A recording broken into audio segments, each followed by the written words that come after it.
Isa. Magkasama talaga kami ni Martin sa field kanina. Nagkataon lang na may naiwan kami ni Tito kaya nandito pa kami sa PBI. Pakita lang kay Martin kung ano yung kape yung gusto niya, kung hot ba or cold. Babe, pakisabi kay Tito, hot mocha yung gusto ko. Bilisan na nila pagbalik. Nainip na ako dito sa state of mag-isa. Hot mocha daw. Ah, kopya. Sige po, Jim. Oh, sige, ingat ka dyan. Okay, babe. Love you.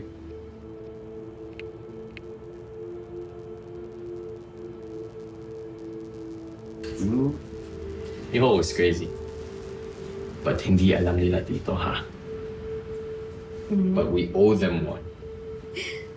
Tayo? You got caught, mister. Alam mo, yan yung hirap sa inyong mga lalaki. Ang hilig-hilig niyong gumawa ng problema, pero nahihirapan naman kayong lusutan. Sige nga. Paano kung mahuli tayo na asawa? Ano gagawin mo?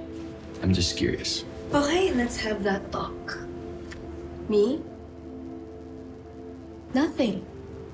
Alam mo naman, Martin, that this is all just fun for me. And I'm sure, sa'yo din. Sabi mo sa akin, di ba? So it's no big deal. I can take it like a big girl, Daddy. Kaya mas gusto ko dito eh. I get what it.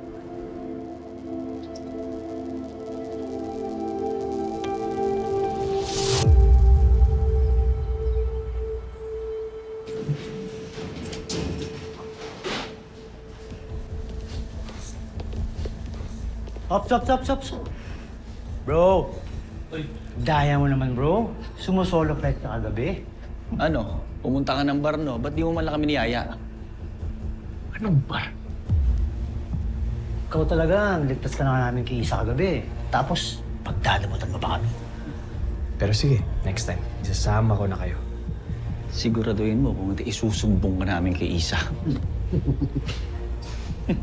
Loko, tara na.